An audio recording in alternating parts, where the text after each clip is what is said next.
அரசியலுக்கு வர்றது வந்து மக்கள் சேவை செய்யறதுக்கா இல்லை நீங்க வந்து அரசியல் வந்து ஆதாயம் தேடுறதுக்கா? நிறைய பணம் சம்பாதிச்சார் லாரன்ஸ் சொல்றாங்க. ஸோ அவர் சம்பாதிச்ச பணத்தெல்லாம் பாதுகாத்துக்கிறதுக்கு அரசியல் வராரு. நான் வந்து இதெல்லாம் பண்ணியிருக்கேன், நான் இதெல்லாம் பண்ணியிருக்கேன், நான் இதெல்லாம் பண்ணியிருக்கேன்னு சொல்லி உங்களை விளம்பரப்படுத்தி நீங்க அரசியலுக்கு வர தேவையில்லையே. மக்கள் பணி பண்றதுக்கு, மக்கள் சேவை பண்றதுக்கு எதுக்குங்க இந்த விளம்பரம்? ஈசிஆர் ரோடு வழியா வரும்போது பாத்தீங்கன்னா பெரிய பெரிய உருவத்துல லாரன்ஸோடைய போட்டோ போட்டு, லாரன்ஸ் அவர்களே நீங்கள் அரசியலுக்கு வர வேண்டும் அப்படின்னு சொல்லி மக்கள் வந்து கோரிக்கை வைக்கிற மாதிரி இவரே காசு கொடுத்துங்க போஸ்ட் விட்டுருக்காரு. எல்லா பக்கம் திடீர்னு கார்ல வரும்போது கண்ணில் படுற மாதிரி பார்த்தீங்கன்னா அடுத்து போஸ்ட் விட்டுருக்கு. பெரிய உருவம் போட்டு, ஒரு உருவத்தை போட்டு லாரன்ஸ் அவர்களே நீங்கள் அரசியலுக்கு வரணும் அப்படின்னு சொல்லி கும்பிட்டு கேட்குறாங்களாம் மக்கள். ஈசிஆர் சைடில் விட்டுருக்காருன்னா விஜய் அவர்கள் கண்ணில் படுற மாதிரி எல்லாம் விட்டுருக்காங்க. விஜய் அவர்கள் லாரன்ஸ் நம்ம சொல்ல போறாராமே, என்ன அரசியல் முடிவு அறிவிக்க போறாராமே. ஏன் அரசியல் முடிவை அறிவிக்கிறது என்ன பெரிய சாதனையான விஷயம்? அது வாங்கலைங்க, அரசியலுக்கு தான் வாங்கலை, அதுல என்ன முடிவு அறிவிக்கிறது? வர்றேங்க அரசியலுக்குன்னு ஒரு நாள் காலையில் எந்திரிச்சு டக்குன்னு ஞானம் வந்து எப்படி சேனல்லாம் கூப்பிட்டு ஒரு ப்ரெஸ் மீட் கொடுத்து நான் அரசியலுக்கு வரேங்க அப்படி சொன்னா ஒத்துக்க மாட்டாங்களா? சுயேட்சையா நிக்கிறேங்க அப்படி சொன்னா ஒத்துக்க மாட்டாங்களா? சுயேட்சையா நில்லுங்க. ஏன் கட்சியோட தயவு? ஒரு பக்கம் பாத்தீங்கன்னா டிவிக்கே ட்ரை பண்றாராம், ஒரு பக்கம் பாத்தீங்கன்னா அண்ணாமலை கட்சி ட்ரை பண்றாராம். மக்களை வந்து திருநாயோட கம்பேர் பண்ணி பேசிட்டாரு சொல்லி பயங்கரமா வச்சு செய்ய ஆரம்பிச்சாங்க. பயங்கரமா வச்சு செய்ய சினிமா துறையில் இருக்கிற பிரபலங்கள் எப்படி பிரவீன் காந்தியிலேருந்து சேரன்லேருந்து முக்கியமான பல சினிமா பிரபலங்கள் பல மக்கள் எல்லாமே கும்பர ஆரம்பிச்சிட்டாங்க. என்ன நம்மளெல்லாம் தெருநாயின்னு சொல்றாரா அப்படின்னு. சேரன்லாம் ஒரு ட்விட்டு போட்டுக்காது எப்படின்னா,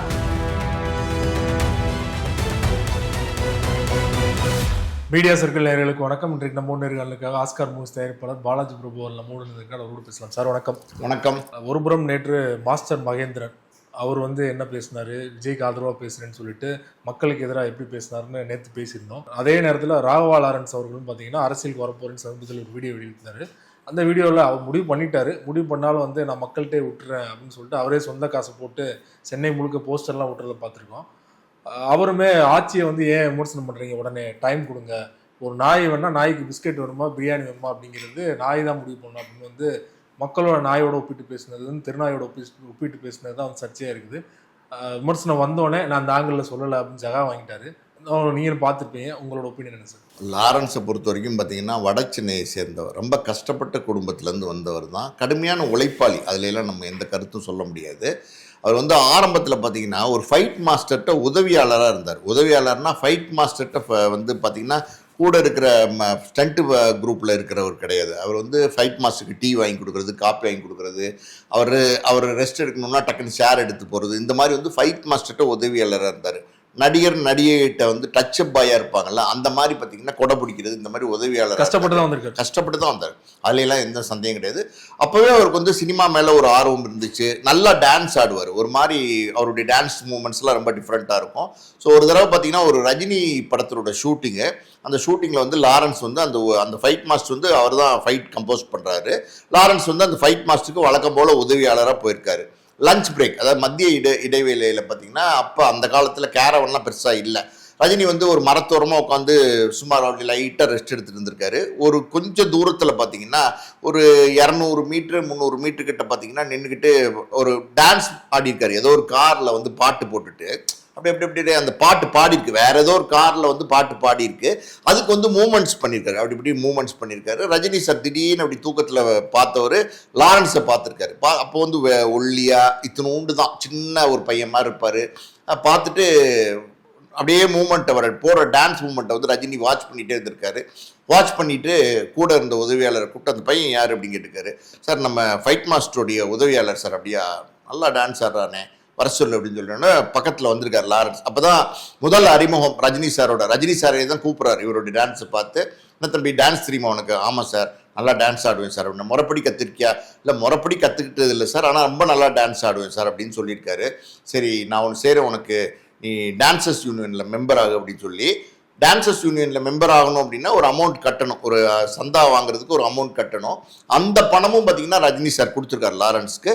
கொடுத்து டான்சர்ஸ் யூனியனில் ஒரு டான்சரானுக்கான கார்டை வந்து வாங்கி கொடுத்தது வந்து பார்த்தீங்கன்னா ரஜினி சார் தான். ஸோ முதல் ஒரு அடையாளத்தை வந்து சினிமா துறையில் லாரன்ஸ்க்கு ஏற்படுத்தி கொடுத்தது ரஜினி சார் தான். ஸோ இந்த இன்சிடென்ட் வந்து எப்படின்னா ரொம்ப பரபரப்பாக சினிமா வட்டாரங்களில் பேசப்பட்டது. ரஜினியே கூப்பிட்டு இந்த லாரன்ஸ்னு ஒரு பையனுக்கு டான்ஸ் மாஸ்டர் கார்டு வாங்கி கொடுத்துருக்காருப்பா, டான்சர் கார்டு வாங்கி கொடுத்துருக்காருப்பா அப்படின்னு பேசப்பட்டது. அப்புறம் ஒரு டான்ஸ் உதவியாளராக நிறைய டான்ஸ் மாஸ்டர்கிட்ட வந்து ஒரு டான்ஸ் உதவியாளராக வேலை பார்த்தாரு. நீங்கள் பார்த்துருப்பீங்க, ஒரு ஹீரோ ஆடினார்னா பின்னாடி 20 பேர் குரூப்பில் ஆடுவாங்க, அதில் வந்து ஒரு டான்ஸ் பண்ணார். ஸோ இவருடைய டான்ஸ் திறமைங்கிறது ரொம்ப டிஃப்ரெண்ட்டாக இருந்துச்சு. எனக்கு தெரிஞ்சு பிரபுதேவா மாஸ்டர்கிட்ட வந்து ஒரு உதவியாளராக வேலை பார்த்தார், அந்த குரூப்பில் வந்து ஒரு வேலை பார்த்தாரு. ஸோ அடுத்தடுத்து ஒரு ஆடுற டான்ஸ் எல்லாம் பார்த்துட்டு அந்த மூமெண்ட்ஸ் எல்லாம் பார்த்துட்டு இவருக்கு தனியாக வந்து பார்த்தீங்கன்னா டான்ஸ் மாஸ்டர் ஆகிறதுக்கான வாய்ப்பு வந்து லாரன்ஸ் கிடைக்குது. தனியாக டான்ஸ் மாஸ்டர் ஆகிறாரு. அந்த காலகட்டத்தில் தான் விஜய், அஜித், பிரசாந்த் இவங்கெல்லாம் யங்ஸ்டர்ஸாக இருக்காங்க.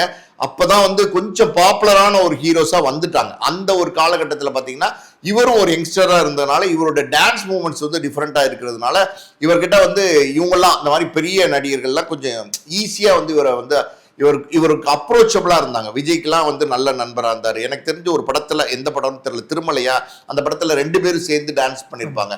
லாரன்ஸும் விஜயுமே டான்ஸ் பண்ணியிருப்பாங்க. விஜய்க்கு டான்ஸ் நம்ம சொல்லவே வேண்டாம், அவர் எக்ஸ்ட்ராடனரியாக டான்ஸ் பண்ணுவார். இவர் டான்ஸ் மாஸ்டர், இவரும் ரொம்ப பிரமாதமாக டான்ஸ் மூவ்மெண்ட்ஸ் பண்ணுவார். 2 பேரும் போட்டி போட்டுட்டு டான்ஸ் ஆடிருப்பாங்க பாட்டில். அதுக்கப்புறம் நிறைய படங்களில் வந்து நிறைய டான்ஸு பல ஹீரோஸோட காம்பினேஷனில் வந்து டான்ஸ் பண்ணி ஆட ஆரம்பித்தார். பிரபுதேவா அப்படி நிறைய பாடல்களில் பல பேரோட ஆடிருப்பார். அதே மாதிரி இவர் வந்து அந்த மாதிரி ஆட ஆரம்பித்தார். அந்த காலகட்டத்தில் வந்து பார்த்தீங்கன்னா ரஜினியோடைய ஃபாலோவராக இருந்தார். ரஜினி மேலே ஒரு உயிராக இருந்தார். ரஜினி வந்து பார்த்தீங்கன்னா தீவிர ராகவேந்திர பக்தராக இருந்தார் ரஜினிகாந்த் வந்து. அப்போ வந்து பார்த்தீங்கன்னா லாரன்ஸும் வந்து தீவிர ராகவேந்திர பக்தராக ரஜினி ஃபாலோ பண்ணுறதுனால அவருக்கும் ராகவேந்திரா மேலே ஒரு கடவுள் மேலே ஒரு நம்பிக்கை ஏற்படுது. ஒரு ராகவேந்திரர் கோயிலே இப்போ சமீபத்தில் கட்டியிருக்காரு லாரன்ஸ் வந்து, அவங்க அம்மா ஆசைப்பட்டாங்கன்னு.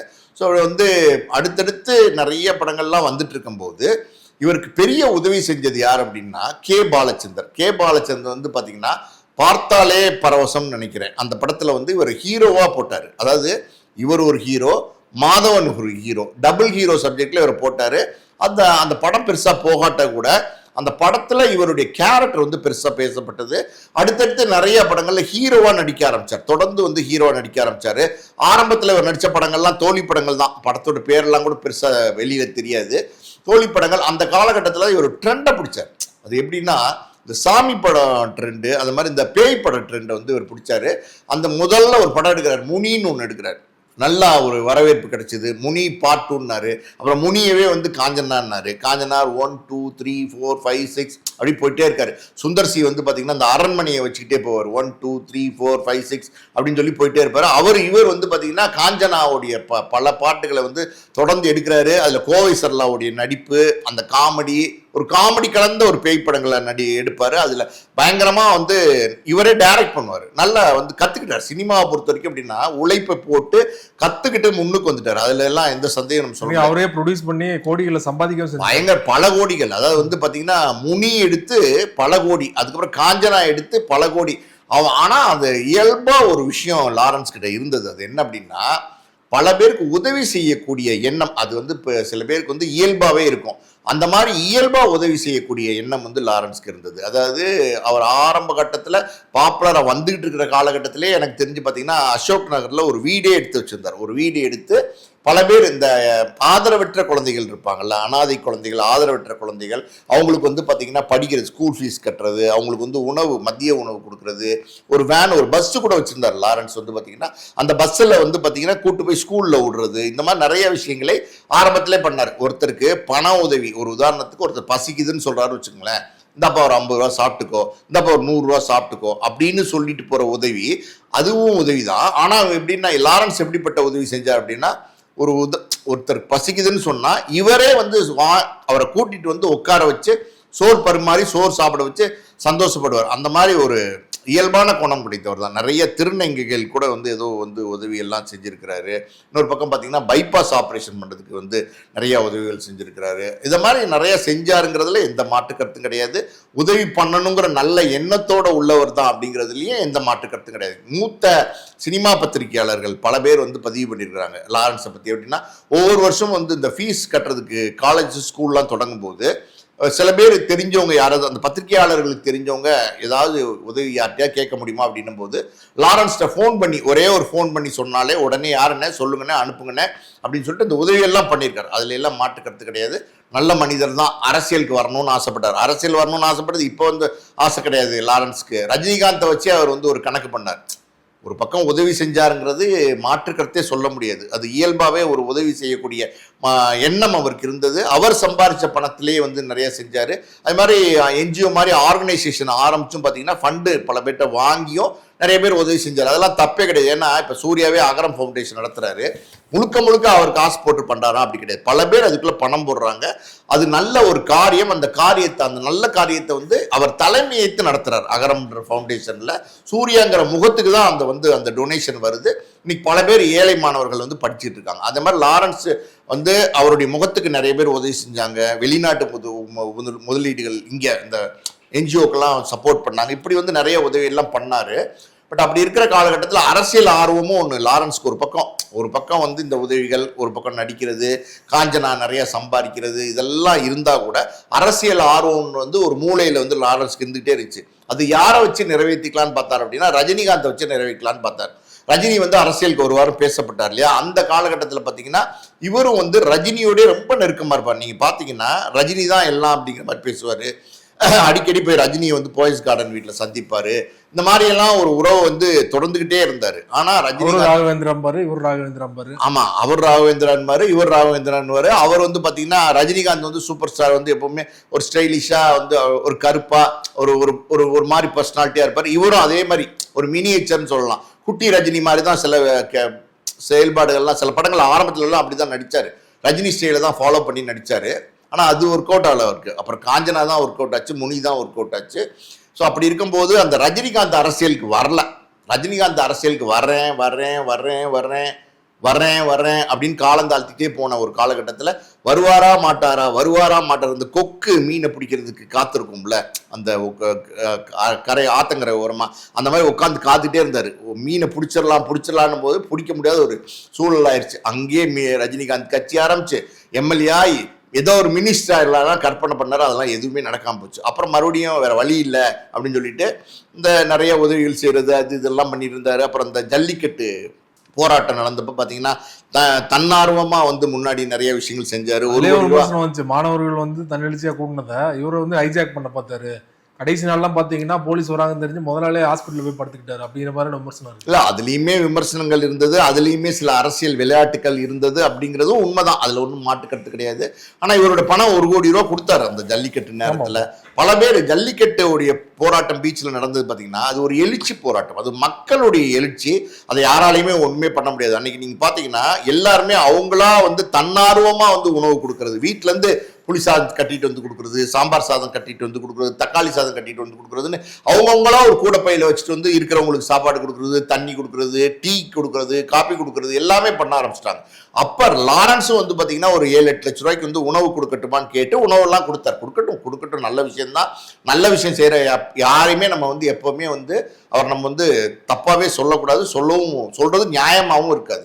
ஸோ அது மக்கள் நிறைய உதவி செஞ்சாரு, 1 கோடி கொடுத்தாரு. அந்த நேரத்தில் சில விமர்சனங்கள் வந்தது. இது எல்லாமே ஒரு பக்கம் இருந்ததெல்லாம் உண்மைதான். ஆனால் இன்னைக்கு வந்து எப்படின்னா மறுபடியும் அந்த அரசியல் ஆசை அது ரொம்ப நாளா உள்ளுக்குள்ள புதஞ்சே கிடக்கு. விஜய் அவர்கள் ஜெயிச்ச உடனே மீண்டும் வந்துருச்சு. ஆமா, மீண்டும் வந்துருச்சு. எப்படின்னா இந்த முனியில வர சாமி, அந்த சாமி வரும்ல, அந்த மாதிரி இந்த பேய் படத்துக்கு திடீர்னு ஆக்ரோஷமா கத்தி வருவாங்கல்ல. நீங்க வந்து பாத்தீங்கன்னா ஷார்ட் வந்து வைக்கும் போது பாத்தீங்கன்னா அது ஒரு 4-5 நிமிஷம் சைலண்டா போயிட்டு இருக்கும். எங்க இருந்து ஆர்ப்பாரிச்சு ஒரு பேய் கத்துனே தெரியாது. முடிய பிடிச்சி கடார்னு கத்தணும்னு பாத்தீங்கன்னா தியேட்டர்ல இருக்கிறவங்களுக்குலாம் ஒரு ஷாக் இருக்கும்ல. அந்த மாதிரி பாத்தீங்கன்னா திடீர்னு வந்து பாத்தீங்கன்னா மறுபடியும் அந்த அரசியல் ஆர்வம் வந்து பொத்துக்கிட்டு வர ஆரம்பிச்சிச்சு. ஊத்து மாதிரி வந்து லாரன்ஸுக்கு பொத்துட்டு வர ஆரம்பிச்சு. அது காரணம் என்ன அப்படின்னா விஜய் அவர்கள் வந்து பார்த்தீங்கன்னா அவர் வந்து நடிகர், அரசியலுக்கு வந்தார். நிறைய விமர்சனங்கள் இருந்தது. எல்லாத்தையும் தாண்டி வந்து இன்னைக்கு ஜெயிச்சு ஆட்சி அமைச்சிட்டார், டிவிக்கே ஆட்சி அமைச்சிட்டார். இப்போ விஜய் அவர்களோட இவருக்கு நெருங்கிய நட்பு இருக்கு. ஸோ இப்போ எப்படியாவது வந்து விஜய் அவர்களுக்கு குக்கி போட்டு போய் இந்த திருச்சி கிழக்கு வேக்கண்டா இருக்கு, திருச்சி கிழக்குல நின்றலாம் அப்படிங்கிற ஒரு கால்குலேஷன் அவருக்கு இருக்கு. இல்லை இன்னொரு என்னன்னா லாரன்ஸ் அப்படிங்கிறது வந்து ஒரு கிறிஸ்டின் நேம். இவர் அந்த திருச்சி கிழக்குல வந்து பாத்தீங்கன்னா கிறிஸ்தவர்கள் ஜாஸ்தியா இருக்காங்க. ஸோ அந்த தொகுதி நமக்கு கிடைச்சா டிவிக்கில சேர்ந்து நம்ம வந்து அங்க ஜெயிச்சிடலாம், நம்ம வந்து அங்க ஒரு எம்எல்ஏ ஆகி நிச்சயமா நிறைய பேருக்கு நீங்க மினிஸ்டர் வாய்ப்பு கிடைச்சிருக்கு, நமக்கு கிடைக்காதா? ஏன்னா வந்து விஜய் அவர்களுடைய நெருங்கிய நண்பராக வேற இப்பவே பாத்தீங்கன்னா நிறைய மீம்ஸ்ல வந்து ராகவா லாரன்ஸ் துணை முதல்வர் அப்படின்னு சொல்லிட்டு போர்டு எல்லாம் போடுறாங்க. அவருக்கே அந்த ஆசை இருக்கு, அவரே போடுறாருன்னு நினைக்கிறேன். இல்ல துணை முதல்வர் எல்லாம் யாருக்கு எந்த காலத்திலயும் கொடுக்க மாட்டாங்க. விஜய் அவர்கள் அவருக்கு ஆசை இருக்கு, அதெல்லாம் அந்த மாதிரி எல்லாம் விஜய் அவர்கள்லாம் வந்து பாத்தீங்கன்னா இவரை துணை முதல்வர்லாம் ஆக்கிடுவாருன்னு நம்ம எந்த காலத்துல அமைச்சரா ஆக்குவாரு, எம்எல்ஏவா நின்னார்னா எம்எல்ஏ ஆவார். இன்னைக்கு இருக்கிற ட்ரெண்டுக்கு நின்னார்னா எம்எல்ஏ ஆவார், அதுல எந்த சந்தேகம் இருக்க முடியாது. அதுக்கப்புறம் அமைச்சர் ஆக்குவாராங்கிறதே சந்தேகம் தான். அது அமைச்சர் ஆக்கிடுவாரு, எப்படியாவது அமைச்சர் ஆயிரலாம் அப்படின்லாம் ஒரு கால்குலேஷன், மனக்கணக்குன்னு சொல்லுவாங்கல்ல, மனக்கணக்கு போட்டு வந்து ஒரு எப்படியா டிவி கேக் போகணும்னு நினைக்கிறாரு. அது வந்து நல்லதுதாங்க, தப்பு கிடையாது. அரசியலுக்கு வரணும்னு நினைக்கிறீங்க, நிறைய வந்து விஷயங்கள் செஞ்சுருக்கிறீங்க, அனாதை குழந்தைங்க, ஏழை குழந்தைங்க வளர்த்துருக்கீங்க. சின்ன குழந்தை, ஒரு கை குழந்தையில ஒரு ஃபோட்டோ இருக்குது. அப்புறம் பார்த்தீங்கன்னா ஒரு பெரிய பசங்களா 20 வயசு பசங்களாம் நிற்கிறாங்கன்னு நினைக்கிறேன். ஒரு 4 பேர் 5 பேர் பின்னாடி நிற்கிறாங்க. லாரன்ஸ் வந்து பார்த்தீங்கன்னா இந்த பையன் பார்த்தீங்களா அப்படின்னு நான் எப்போ கொண்டு வந்து பார்த்தீங்கன்னா அப்படின்னா குழந்தைய பிறந்த குழந்தைய தோல்ல கை இப்படி கட்டி வச்சிருக்காரு. அதுக்கப்புறம் அந்த பையன் பக்கத்துல நிற்கிறான். அரசியலுக்கு வரணும், வர வேண்டியது அதெல்லாம் எதுக்கு அவர் பண்ணது? அதுதான் அங்கதான் அவன் நம்ம விமர்சனமே எங்க அப்படின்னா அங்கதான். அவர் அரசியலுக்கு வரதுன்னா தாராளமா வரட்டும், யார் வேணாலும் அரசியலுக்கு வரலாம். சினிமா நடிகர்கள் அரசியலுக்கு வரதை பத்தி நம்ம என்னைக்குமே விமர்சனம் பண்ணதில்லை. ஆனா அரசியல் தெரிஞ்சுக்கிட்டு படிச்சுக்கிட்டு அரசியல் புரிதலோடு அரசியலுக்கு வாங்குங்கிறதா நம்மளுடைய எப்பவுமே நம்மளுடைய கோரிக்கையா இருக்கு. அப்படி இருக்கும்போது தாராளமா லாரன்ஸ் வந்து அரசியலுக்கு வரலாம். ஆனா வந்து பாத்தீங்கன்னா இந்த 4 பேர் பின்னாடி நிக்க வைக்கிறது, வீடியோ போடுறது, நான் அதை செஞ்சேன், நான் இதை செஞ்சேன், இதை செஞ்சேன், அதை செஞ்சேன், அதை செஞ்சேன், இதை செஞ்சேன், எல்லாம் தான் நீங்க செஞ்சீங்களே, நீங்க செஞ்சதெல்லாம் தான் எல்லாருக்குமே தெரியும், உங்க தாராள மனசு தான் எல்லாருக்கும் தெரியுமே, அதெல்லாம் செஞ்ச நான் அரசியலுக்கு வரேன் அப்படிங்கிறது ஏன் வந்து அதையே நீங்க வந்து ஒரு முகவரியா கொண்டு வரீங்க? அதை தான் நீங்க உங்களுக்கு விளம்பரப்படுத்துறீங்களே. நான் என்ன கேட்கிறேன், அந்த பையன் குழந்தை சின்ன பையன் கையில வச்சு வளர்த்தாரு, அனாதை பையன், ஆதரவற்ற பையன், இன்னைக்கு வந்து பாத்தீங்கன்னா ஒரு வளர்ந்த ஒரு பையனா இருக்காரு, இன்னைக்கு படிச்சிருக்காரு, வேலைக்கு போயிட்டு இருக்காரு. அப்படி இருக்கும்போது அந்த பையனுடைய தன்மானம்னு ஒண்ணு இருக்குல்ல, அந்த பசங்க 4 பேர் இருக்காங்கன்னு நினைக்கிறேன், அந்த 4 பசங்களோட தன்மானம்னு ஒண்ணு இருக்குல்ல, அதை எதுக்கு நீங்க டச் பண்ற மாதிரி அவங்கள வச்சுக்கிட்டு நீங்க வீடியோ போடுறீங்க? அப்ப நீங்க அரசியலுக்கு வர்றது வந்து மக்கள் சேவை செய்யறதுக்கா, இல்ல நீங்க வந்து அரசியல் வந்து ஆதாயம் தேடுறதுக்கா? நிறைய பணம் சம்பாதிச்சார் லாரன்ஸ் சொல்றாங்க. ஸோ சம்பாதிச்ச பணத்தெல்லாம் பாதுகாத்துக்கிறதுக்கு அரசியலுக்கு வராருன்னு ஒரு பக்கம் விமர்சனங்கள் இருக்கு. நம்ம சொல்லல, இதெல்லாம் எல்லாருமே வந்து அவர் மேல வைக்கக்கூடிய விமர்சனங்கள் தான். அப்படிப்பட்ட நோக்கத்துல வரீங்களா? அப்படிப்பட்ட ஆள் கிடையாது. நீங்க இயல்பாவே நீங்க வந்து உதவி மனப்பான்மை கொண்டவர் தான். நம்ம இவ்வளவு தூரம் விரிவா லாரன்ஸை பத்தி எதுக்கு சொன்னோம் அப்படின்னா அப்பதான் லாரன்ஸ் யார் அப்படிங்கிறது புரியும். லாரன்ஸை வந்து நம்ம நல்ல விஷயம் பண்றதுக்கு லாரன்ஸ் தாராளமா வரட்டும். நிறைய நல்ல விஷயங்கள் பண்ணிக்கிட்டு இருக்கிற லாரன்ஸ் வந்து அரசியலுக்கு வந்தா நிறைய நல்ல விஷயங்கள் பண்ணுவாருங்கிறது மக்களுக்கே தெரியுமே. நான் வந்து இதெல்லாம் பண்ணியிருக்கேன், நான் இதெல்லாம் பண்ணியிருக்கேன், நான் இதெல்லாம் பண்ணியிருக்கேன்னு சொல்லி உங்களை விளம்பரப்படுத்தி நீங்க அரசியலுக்கு வர தேவையில்லையே. மக்கள் பணி பண்றதுக்கு, மக்கள் சேவை பண்றதுக்கு எதுக்குங்க இந்த விளம்பரம்? அதுதான் நம்ம கேட்கிறோம். கோடான கோடி மக்களுக்கு நான் வந்து விளம்பரம் செய்ய முடியும், கோடிக்கணக்கான மக்களுக்கு நான் வந்து உதவி செய்ய முடியும்னு சொல்றாரு. அதாவது ஒரு சேவை மனப்பான்மைன்னு ஒன்று இருக்கு பார்த்தீங்களா, அது இருந்துச்சு அப்படின்னா, அது இருக்கு அவருக்கு.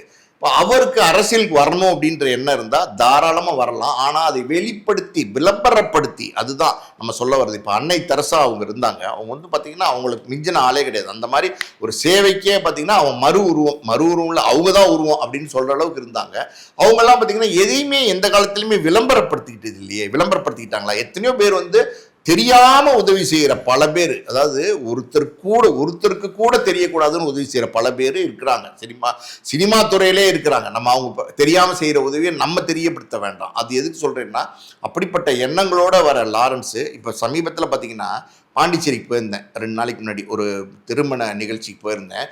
அந்த ஈசிஆர் ரோடு வழியா வரும்போது பாத்தீங்கன்னா பெரிய பெரிய உருவத்துல லாரன்ஸோடைய போட்டோ போட்டு, லாரன்ஸ் அவர்களே நீங்கள் அரசியலுக்கு வர வேண்டும் அப்படின்னு சொல்லி மக்கள் வந்து கோரிக்கை வைக்கிற மாதிரி வெறும் வைக்கிறாங்க. மக்கள் கோரிக்கை வைக்கிறாங்க. அதாவது இதெல்லாம் வந்து ரொம்ப தப்பு, இதெல்லாம் ரொம்ப ஹம்பக்கா இருக்கு. அதாவது மக்களை நீங்க முட்டாளாக்காதீங்க, மற்ற மக்களை நீங்க முட்டாளாக்க நினைக்காதீங்க. மக்கள் எங்கேயாவது கோரிக்கை வைப்பாங்களா? லாரன்ஸ் அரசியலுக்கு வரணும்னு சொல்லி தமிழ்நாடு ஃபுல்லா போஸ்ட் ஓட்டுவாங்களா? இன்னும் விட்டா ஆந்திரா, கர்நாடகா, கேரளா, பாலிவுட், ஹாலிவுட் எல்லாத்துலயும் போய் போஸ்ட் ஓட்டுவார்னு நினைக்கிறேன். இவரே காசு கொடுத்துங்க போஸ்ட் விட்டுருக்காரு. எல்லா பக்கம் திடீர்னு கார்ல வரும்போது கண்ணில் படுற மாதிரி பார்த்தீங்கன்னா அடுத்து போஸ்ட் விட்டுருக்குங்க. பெரிய உருவம் போட்டு ஒரு உருவத்தை போட்டு லாரன்ஸ் அவர்களே நீங்கள் அரசியலுக்கு வரணும் அப்படின்னு சொல்லி கும்பிட்டு கேட்குறாங்களாம் மக்கள். இதெல்லாம் யாராவது கேட்பாங்களா? நாங்க ஈசிஆர் சைடுல விட்டுருக்காருன்னா விஜய் அவர்கள் கண்ணில் படுற மாதிரி எல்லாம் விட்டுருக்காங்க. விஜய் அவர்கள் அவரே கூப்பிடணும் அப்படின்னு நினைக்கிறாரா அப்படின்னு தெரியல. விஜய் அவர்கள் கண்ணில் படுற மாதிரி ஒட்டியிருக்காரான்னு தெரியல. ஸோ இதெல்லாம் எப்படின்னா உங்களுக்கு ஒரு நல்ல மனிதனுக்கு விளம்பரமே தேவை கிடையாது.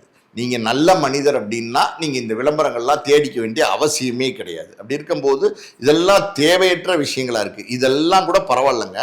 அது வந்து பார்த்தீங்கன்னா இந்த ஆட்சி டிவிக்கு ஆட்சி வந்ததுக்கு அப்புறம் நிறைய விமர்சனங்கள் இருக்கு. மின் வெட்டிலேருந்து பல விமர்சனங்கள் இருக்கு அந்த ஆட்சி மேல. அதுக்கு வந்து அவர் பதில் சொல்ல வரார். இப்போதான் 1 மாசம் ஆயிருக்கு, அது வந்து அதுக்குள்ளே ஏன் விமர்சனம் பண்றீங்க அப்படிங்கிறதுக்கு பதில் சொல்ல வராரு. அது வந்து எப்படின்னா இப்போ அரசியல் தலைவராக போறாரு, அரசியல்வாதியாக போறாரு, எம்எல்ஏ ஆக போறாரு, மினிஸ்டர் ஆக போறாரு. ஸோ அந்த கனவுகள் உள்ளுக்குள்ள ஓட ஆரம்பிச்சுல, கலர் கனவுகள் உள்ளுக்குள்ள ஓட ஆரம்பிச்சோன்னே கொஞ்சம் புத்திசாலியா பதில் சொல்லுவோமே, கொஞ்சம் இன்டெலிஜென்ட்டா பதில் சொல்லுவோமே. வழக்கமா வந்து ஏன் பேசணும், ஏங்க டைம் கொடுங்க கொஞ்சம், இப்பதானே வந்திருக்காங்க அப்படின்னு சொன்னா அது வழக்கமான பதில். கொஞ்சம் வித்தியாசமா சொல்லுவோமே அப்படின்னு சொல்லிட்டு ஒரு வீட்டுல வந்து பாத்தீங்கன்னா ஒருத்தர் புதுசா குடி வந்தார்னா அந்த தெருவுல இருக்கிற நாய் வந்து அவரை வந்து அவரை பார்த்து குலைக்குமா. அந்த தெரு நாய் எப்படி சொல்றது, அது வெறும் நாயின்னு சொன்னா கூட பரவாயில்ல, தெரு நாயின்னு வேற ஆட் பண்ணிட்டார். தெருநாய் குலைக்கும். அந்த தெருநாய்க்கு என்ன தேவை, பிஸ்கட் தேவையா, தெருநாய்க்கு பிரியாணி தேவையா, இதெல்லாம் வந்து பார்த்து தான் வந்து தெரிஞ்சு கொடுக்கணும். அப்படின்னா அது வரைக்கும் டைம் கொடுக்கன்றத வந்து இப்படி சொல்லிட்டார். இந்த நோக்கத்தில் அவர் சொல்லியிருக்க மாட்டாரு. அப்படி சொல்லக்கூடிய ஆளும் கிடையாது. அப்படி ஒரு எண்ணத்தோட அவர் இந்த வார்த்தையை பயன்படுத்தியிருக்க மாட்டார். சொல்லாடல்னு ஒன்று இருக்கு. எப்போவே நீங்க எப்படின்னா ஒரு சொல்ல நீங்க வந்து ஒரு பொது வெளியில பேச போறீங்க, ஒரு ப்ரெஸ்ல பேச போறீங்க அப்படின்னா ரொம்ப ரொம்ப கவனமா இருக்கணும். ஒவ்வொரு சொல்லும், ஒவ்வொரு எழுத்துமே வந்து உங்க வாயிலிருந்து வர்றதுக்கு முன்னாடி அது வந்து 4 தடவைக்கு 7 தடவை, 100 தடவை யோசிச்சு தான் பேசணும். அதுவும் இப்போ நீங்க அரசியலுக்கு வரேன்னு சொல்லியிருக்கீங்க. நான் அரசியலுக்கு வரட்டுமா வர வேணாமா, மக்களே நீங்க சொல்லுங்க அப்படின்னு அதுக்கு ஒரு வீடியோ வந்து போட்டிருக்காரு. ஒரு 19 நிமிஷம் வீடியோ போட்டுக்காரு. இப்போ எப்படின்னா அந்த ஒரு விளம்பரம் ஒன்று வந்துட்டு இருக்கு. இப்போ சமீபத்தில் பார்த்தீங்கன்னா மரைக்காயரா, கிங் மரைக்காயர் அப்படின்னு எல்லா சேனல்லையும் வந்துகிட்டு இருக்கு. அது ஒரு பரபரப்பை ஏற்படுத்துறாங்க. பொதுவாக அந்த மாதிரி விளம்பரங்கள் தொடர்ந்து வரும்போது கிங் மரைக்காயர்னா என்னது இதுன்னு பரபரப்பு ஏற்படுத்துவாங்கல்ல. அந்த மாதிரி வந்து பார்த்தீங்கன்னா லாரன்ஸ் வந்து பார்த்தீங்கன்னா அவர் வர்றதை வந்து இப்போ வந்து பரபரப்பாக்குறாராம். முதல்ல வந்து இப்போ வந்து 10ஆம் தேதி ஒன்று சொல்ல போறேன், அரசியல் என்னுடைய முடிவை சொல்ல போறேன்னாரு. அப்புறம் பாரதிராஜா அவர்கள் இறந்துட்டாருன்னு நினைக்கிறேன் அன்னைக்கோ நம்ம. உடனே பாத்தீங்கன்னா ஒரு நாள் தள்ளி வைக்கிறேன் அப்படின்னாரு. ஒரு நாள் தள்ளி வச்சாங்க. மக்கள்கிட்ட பாருங்க பரபரப்பா இல்ல, மக்கள் லாரன்ஸ் நம்ம சொல்ல போறாராமே, இன்னும் அரசியல் முடிவை அறிவிக்க போறாராமே. ஏன் அரசியல் முடிவை அறிவிக்கிறது என்ன பெரிய பெரிய பெரிய இந்த சாதனையான விஷயம்? அது வாங்கலைங்க, அரசியலுக்கு தான் வாங்கலை. அதுல என்ன முடிவு அறிவிக்கிறது, வர்றேங்க அரசியலுக்குன்னு ஒரு நாள் காலையில் எந்திரிச்சு டக்குன்னு ஞானம் இதை வந்து எப்படி சேனல்லாம் கூப்பிட்டு ஒரு ப்ரெஸ் மீட் கொடுத்து நான் அரசியலுக்கு வரேங்க அப்படின்னு சொன்னா ஒத்துக்க மாட்டாங்களா? சுயேட்சையா நிக்கிறேங்க அப்படி சொன்னா ஒத்துக்க மாட்டாங்களா? சுயேட்சையா நில்லுங்க. ஏன் கட்சியோட தயவு? ஒரு பக்கம் பாத்தீங்கன்னா டிவிக்கே ட்ரை பண்றாராம், ஒரு பக்கம் பாத்தீங்கன்னா அண்ணாமலை கட்சி ட்ரை பண்றாராம். ஸோ இதெல்லாம் வந்து இருக்கு, பரபரப்பா பேசுறாங்க அவரை பத்தி, நம்ம சொல்லல. ஸோ அப்படி இருக்கும்போது இதெல்லாம் எதுக்குங்க? உங்களுக்கு நல்ல எண்ணம் இருந்தா இந்த பப்ளிசிட்டி எல்லாம் தேவையில்லை, இந்த விளம்பரம் எல்லாம் தேவையில்லை, இந்த வால் போஸ்ட் தேவையில்லை, எதுவுமே தேவையில்லை. பண்றதுல கடுப்பா யாராவது செலவு பண்ணி தமிழ்நாட்டுல ஒட்ட போறாங்க. இப்ப என்ன, உங்களுடைய முகமே தேவை. ஆனா இப்ப என்ன ஆகி போச்சு தெரியுமா? இந்த எப்படி சொல்றது, தெருநாய் வந்து மக்களை வந்து தெருநாயோட கம்பேர் பண்ணி பேசிட்டாருன்னு சொல்லி பயங்கரமா வச்சு செய்ய ஆரம்பிச்சாங்க. பயங்கரமா வச்சு சினிமா துறையில் இருக்கிற பிரபலங்கள், எப்படி பிரவீன் காந்தியில இருந்து சேரன்ல இருந்து முக்கியமான பல சினிமா பிரபலங்கள், பல மக்கள் எல்லாமே கும்பர ஆரம்பிச்சிட்டாங்க. என்ன நம்மளெல்லாம் தெருநாயின்னு சொல்றாரா அப்படின்னு. சேரன்லாம் ஒரு ட்விட்டு போட்டுக்காது. எப்படின்னா நீங்க என்ன உங்களுடைய சந்தேகிக்க வேண்டியிருக்கு, உங்களுடைய மனிதாபிமானத்தை சந்தேகிக்க வேண்டியிருக்கு. அதாவது வந்து உங்ககிட்ட பிஸ்கட் பிரியாணி எதிர்பார்க்காத ஒரு நபர் நான் அப்படின்னு சொல்லி ஒரு ட்விட்டு போட்டிருக்காரு சேரன். ஸோ இப்படி வந்து எல்லாருமே செருப்படி கொடுத்துருக்காரு. கெட்ட நேரங்க, இதாங்க சொல்றேன்ல, கெட்ட நேரம்.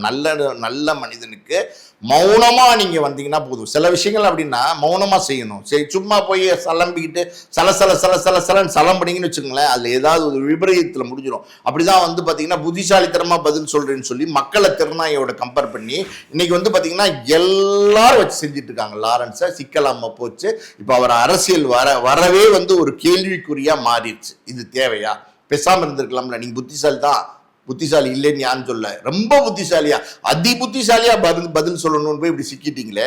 இப்ப நீங்க வந்தீங்க, இப்ப என்ன சொல்றாங்க தெரியுமா? ஒரு குரூப், லாரன்ஸ் நீங்க அரசியலுக்கு வந்துடாதீங்க அப்படின்னு வந்து ஒரு சாரார் வந்து சொல்ல ஆரம்பிச்சிட்டாங்க. அரசியலுக்கு வாங்கன்னு சொல்றது போக அரசியலுக்கு வந்துடாதீங்கன்னு சொல்றாங்க. ஒரு ஓட்டெடுப்பு மாதிரி எடுக்கிறார். நான் வரட்டுமா வர வேண்டாமா? எங்க அம்மா சாக்கடைன்னு சொன்னாங்க, இப்போ வந்து சாக்கடை இல்லை பன்னீர்னு சொல்லிட்டாங்க. நான் வந்து இப்போ வரப்போறேன், வரட்டுமா வேண்டாமா? நான் கேட்கிறேன், மக்கள் வந்து வராதிங்க அப்படின்னு மெஜாரிட்டியா ஓட்டெடுப்பு போட்டாங்கன்னு வச்சுங்க, வராம இருந்துருவாரா? வர்றதுன்னு முடிவு எடுத்துட்டாருங்க. டிவிக்கே வந்து குறி வச்சுட்டாரு. புரியுதா உங்களுக்கு? இந்த இடைத்தேர்தல் இது சரியான நேரம் அப்படின்ற ஒரு கால்குலேஷன்ல தான் வெளியில வந்துட்டீங்கல்ல, வந்துருங்க. வெளியில் வந்துட்டீங்கல்ல, அப்புறம் இதுக்கு வந்து டிபேட்லாம் பண்ணிட்டு இருக்கிறீங்க. அதுதான் லாரன்ஸ் வந்து நல்ல மனிதர் தான், நிறைய விஷயங்கள் செஞ்சிருக்கிறாரு, நிறைய விஷயங்கள் செஞ்சிட்டு இருக்கிறாரு. நம்ம அவருடைய உதவிகளை நம்ம விமர்சனம் பண்ணல. அவர் அரசியலுக்கு வந்து மக்களுக்கு சேவை செய்யணும் அப்படின்னு நினைக்கிறது நல்ல விஷயம் தான், அதையும் நம்ம விமர்சனம் பண்ணல. அதுக்கு இந்த மாதிரி வந்து சீப் பப்ளிசிட்டிஸ் எல்லாம் தேவையில்லை. அதுவும் இல்லாமல் மக்களோட வந்து மக்களை வந்து தெருநாயோட ஒப்பிட்டு பேசின மாதிரி பேசினதெல்லாம் அவர் மன்னிப்பு கேட்டார், மறுப்பு தெரிவிச்சாரு. நான் அப்படி வந்து சொல்லலை, அந்த ஒப்பீட்டில் நான் சொல்லலைங்கிறதெல்லாம் சொல்லிட்டார். எல்லாம் ஓகே. இருந்தாலும் லாரன்ஸ் அரசியலுக்கு வரதுனால இன்னும் கவனமா அவருடைய சொல்லாடெல்லாம் இருக்கணும். அவர் வந்து ரொம்ப நேர்மையான அரசியல் பண்ணணும். நல்ல மனிதர் அரசியலுக்கு வந்தா நல்லது நடக்கும். அது லாரன்ஸ் மூலமா நடக்கட்டும். நம்ம அதை வரவேற்கத்தான் செய்யறோம், வேணான்னு செய்யல. ஆனா விமர்சனங்கள் இருந்தா நிச்சயமா விமர்சனங்கள் பண்ணத்தான் செய்வோம். குறிப்பா லாரன்ஸ் அவர்கள் நேற்று பேசினதுக்கு அப்புறமா அவரை பத்தி நடிகை ஸ்ரீரெட்டி முன்னாடி வச்ச விமர்சனம் வந்து மறுபடியும் வந்து வைரல் ஆகிட்டு இருக்கு.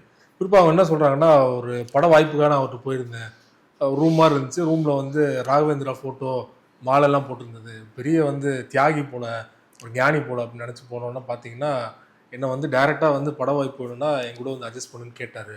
நானும் சரின்னு சொன்னோன்னே ஓகேன்னு சொல்லிட்டு அது நடந்துருச்சுன்னு சொல்லிட்டு அந்த வீடியோவில் பேசிப்பா நீங்களும் பார்த்துருப்பீங்க. ஸோ லாரன்ஸ் வந்து வெளியில் போடுற ஒரு வேஷம் ரியல் கேரக்டரில் வேற மாதிரி இருக்காரா ஸ்ரீரெட்டி வச்சு சொன்னதை வச்சு? அதாவது ஸ்ரீரெட்டிங்கிறவங்க வந்து பார்த்தீங்கன்னா 10 பேருக்கு மேலே விமர்சனம் பண்ணியிருக்காங்க. அந்த 10ல் ஒருத்தராக வந்து லாரன்ஸே வந்து சொல்லியிருக்கிறாங்க, விமர்சனம் பண்ணியிருக்காங்க. இந்த மாதிரி பாலியல் விமர்சனங்கள் பண்ணியிருக்கிறாங்க. அது வந்து அவருடைய பர்சனல் வாழ்க்கை, அது என்ன நடந்ததுன்னு உண்மையாலுமே நமக்கு தெரியாது. அது ஸ்ரீரெட்டிக்கு ஏமாத்திட்டாங்கன்னு சொல்றாரு. அது அவங்க சொல்கிறாங்க. இந்த மாதிரி நிறைய வருது சினிமாவில், இப்படி நிறையா வந்து இந்த மீ டூ என்ன அது பண்ணிட்டாங்க, என்ன இது பண்ணிட்டாங்க, இதெல்லாம் வந்து எப்படின்னா தொடர்ந்து இருந்துகிட்டே தான் இருக்குது. ஸோ அது அவர் தனிப்பட்ட வாழ்க்கை தான். எப்படி இருந்தால் கூட அது சரியா தவறாங்கிற டிபேட்டுக்குள்ளே கூட நம்ம போக வேண்டாம். அவங்க ஏன்னா ஸ்ரீரெட்டிங்கிறவங்க நிறைய பேர் மேலே விமர்சனம் சொல்லியிருந்தாங்க, விஷால் மேலே, இன்னும் பல பேர் மேலே விமர்சனம் சொல்லியிருந்தாங்க. அந்த வரிசையில் வந்து அவங்க சொல்கிற விமர்சனமே உண்மையாக பொய்யாங்கிறது கூட நமக்கு தெரியாது. ஏன்னா விமர்சனம் ஒரு நடிகை ஒருத்தர் வந்து எனக்கு தெரிஞ்சு இது வரைக்கும் மறுக்கல. அந்த வீடியோ விமர்சனம் வந்திருக்கு சார், அதுக்கு மறுப்பு தெரிவிக்கல. அது நம்ம ஏன் மறுப்பு தெரிவிக்கலன்னு தெரியாது நமக்கு. சில நேரங்களில் என்னென்னா இதுக்கெல்லாம் பதில் சொல்லிக்கிட்டு இருக்கணுமா அப்படின்னு கடந்து போவாங்க பல விஷயங்களை. அந்த மாதிரி கடந்து போகிறான்னு தெரில. ஸ்ரீரெட்டி வந்து சொன்ன குற்றச்சாட்டு, அவர் வந்து பதில் சொன்னாமல் இருக்கிறது, இதெல்லாம் கூட அவருடைய தனிப்பட்ட வாழ்க்கை. அதில் நம்ம ரொம்ப பெருசாக போக வேண்டாம். ஏன்னா அரசியலுக்கு வராரு. இந்த நேரத்தில் நம்ம மலர் தூவி வாழ்த்தி வரவேற்போம். ஆனால் அதே நேரத்தில் மக்களை வந்து தரம் தாழ்த்தி எடை போடுறதுங்கிறது அது ஆபத்தில் போய் முடிஞ்சிடும். எப்போவுமே மக்களை வந்து தரம் தாழ்ந்து நினைக்கவே கூடாதுங்கிறது இந்த ஒரு சம்பவத்தின் மூலமாக லாரன்ஸ் வந்து உணர்ந்திருப்பார்னு நினைக்கிறேன். நிச்சயமாக உணர்ந்திருப்பார்.